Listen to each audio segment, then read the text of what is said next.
In policing, we use evidence to solve crime. Imagine if we used evidence to prevent crime. Sir Robert Peel had that imagination. He founded modern-day policing and the London Metropolitan Police.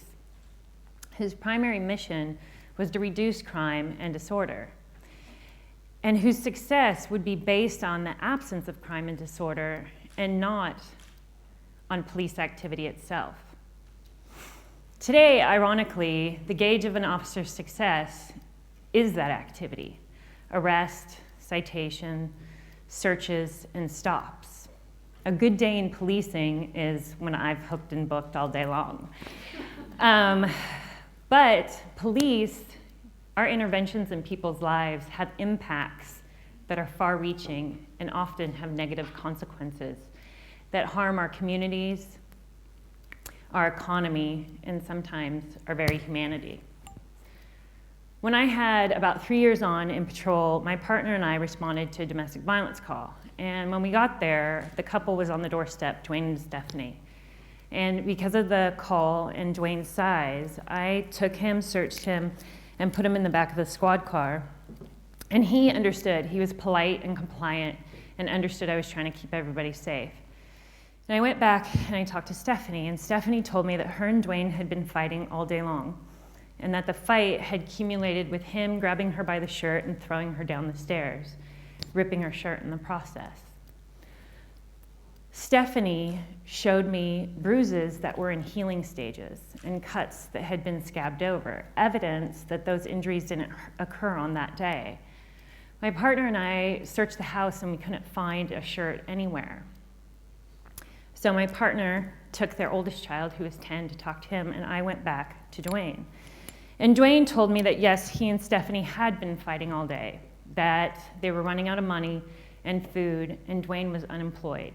And he had an opportunity that weekend to work a construction job, but it meant going away and staying at his mom's house. And Stephanie was so overwhelmed raising their 6 kids, 4 of which were under the age of 5, that she didn't want him to leave. She told Dwayne if he left, she'd call the cops and tell us that he had committed domestic violence. But because he loved Stephanie and his kids, he actually stayed and waited for us to arrive. I went back to my partner, who had talked to the 10-year-old, and he had said that it was verbal only. So my partner and I decided that we were going to release Dwayne. The problem was, I'd placed handcuffs on Dwayne and put him in the back seat of a squad car, which meant he was technically under arrest. And our rules in our organization, I had to call a supervisor to have him released. And I told my sergeant what happened, and he said, absolutely not. Our rules state that with domestic violence, you shall arrest. And because I have an attitude, I said, no, it doesn't. It states if I have reasonable suspicion, I shall arrest. And I don't have reasonable suspicion, and either does my partner. And my sergeant said, I don't care, you take him to jail. So my partner and I weren't very happy about the decision, but we took Dwayne to jail, and some might say that I had no choice. But Viktor Frankl would disagree. In A Man's Search for Meaning, Viktor Frankl writes about his time in a concentration camp, and what makes humans different from animals is our ability to have control over our minds, our thoughts, and that we have choice. So I had choice, and on that day, I chose my career over Dwayne's freedom. And I don't think this is what Sir Robert Peel wanted when he created the police. I don't think he wanted officers making arrests to appease their sergeants or making arrests so they could have career advancement. This thinking has returned us back to that punitive criminal justice system that Sir Robert Peel strove to destroy.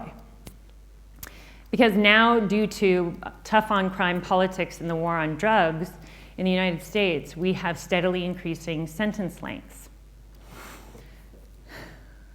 And those sentence lengths, because of minimum mandatory sentencing and 3 strikes laws, we've gone from 1973 of having 350,000 people in prison to over 2 million people today, and over 5 million people that are supervised by the criminal justice system on probation and parole. We went from spending $9 billion in 1982 to over $70 billion today. Money that could be better spent on our healthcare, our education, or even crime prevention itself. Because Sir Robert Peel, when he was trying to change the criminal justice system, he saw it for what it was, an extremely harsh and punitive system, especially to the poor. He worked his whole career to reduce over 200 statutes from the death penalty. He introduced monetary fines instead of imprisonment for minor offenses. He strove to give the working class a livable wage and then created the police. And it was all to create a system that was much more compassionate and humane and peaceful than the system that we already had. And you might think, why do you care in the UK? Because the United States doesn't have a monopoly on this. In the UK, currently there's 85,000 people imprisoned, and your numbers are also steadily increasing.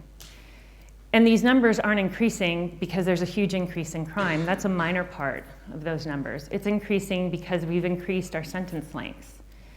And Durloff and Nagin, two researchers, reviewed all the deterrence research and showed that increasing severity of sanctions actually has a very marginal effect on reducing crime and disorder.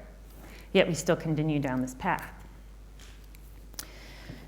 So perhaps we might look at something like medicine, because medicine was once like policing, where doctors use their intuition or local custom or tradition when treating their patients, often ignoring scientific evidence. Dr. Spock was a 1950s very popular pediatrician who recommended to parents that they put their babies to sleep on their bellies.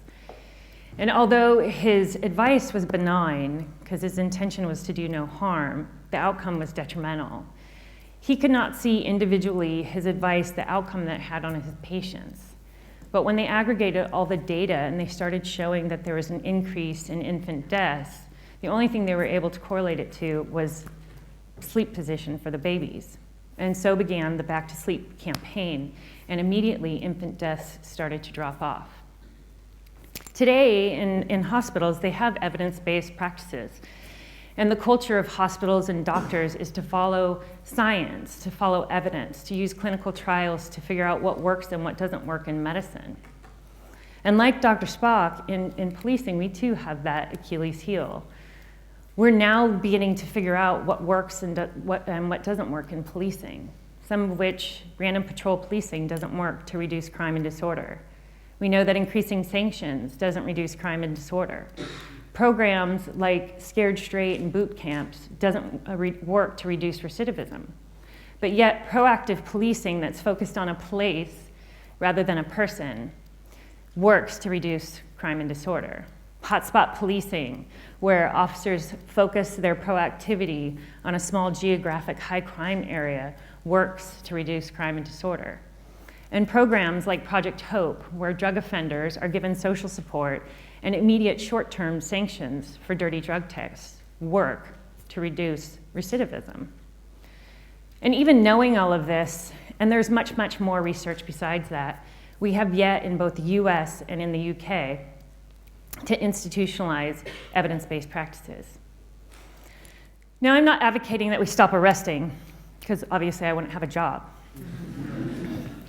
But what I am saying is that the police, the politicians, and even the public, that we need to follow the evidence. That we need to follow, instead of intuition or tradition or custom and what we think is common sense, we actually need to follow what the research shows. Now, in the case of Dwayne, I know you might think, he was innocent, so he was an anomaly. But police have discretion. So we choose where to police, what laws to enforce, and who to enforce them on. So although I thought Dwayne was innocent, another officer could have thought he was guilty, or another officer could have thought he's innocent today, but he'll be guilty tomorrow, so I might as well arrest him today. And police, for the most part, patrol in areas that are socioeconomically disadvantaged, which means that police will always impact at a disproportionate rate the poor, and especially the poor minority. An arrest and conviction will stigmatize them for the rest of their lives because they will forever check a box that designates their status in society, and it will diminish their capacity to get a job, to get housing, to get college student loans, and even to vote.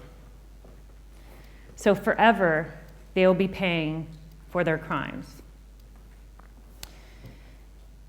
Arrest as an answer to tough on crime politics or the war on drugs is just returning us to this pre-Pelian punitive era. And like Dr. Spock, officers, we need to aggregate the data so we could actually see what our decisions as individual officers, how it impacts society at large. 3 days after my partner and I arrested Dwayne, a 911 call came in from a hysterical female. And my partner wasn't with me at the time. He was off for the night. But I recognized the address as Stephanie and Dwayne's address. And so I made sure that I went to the call. And on the way there, I was really upset because I was thinking, great, here I am, I'm gonna be put in another really bad situation. I'm gonna have to arrest Dwayne again. Or this time, Dwayne's committed domestic violence and my sergeant's gonna be right. And I'm gonna validate his whole entire theory of just take him to jail anyway. When I got to the house, Stephanie was in the kitchen and she was hysterical and unintelligible and the kids were really upset. And I was trying to get out of her where Dwayne was. And she finally got out that he's in the basement. So as I was going down the basement, I was thinking to myself, you know, what am I gonna find? Is he gonna be angry? Is he gonna be upset? And what I found was Dwayne hanging from the rafters. And I went over to him and looked at his face and touched his arm to see if I could save him. But I couldn't. He was dead. And next to his body was a photo of his children and 35 cents. And it was all the money he had in the world to leave to his kids. I got to see the impact of my decisions and my arrest on another human being, his significant other, and his children. Police intervene in people's lives on a daily basis. And rather than following tradition or custom or individual preference, I think it's time we just followed the evidence. Thank you.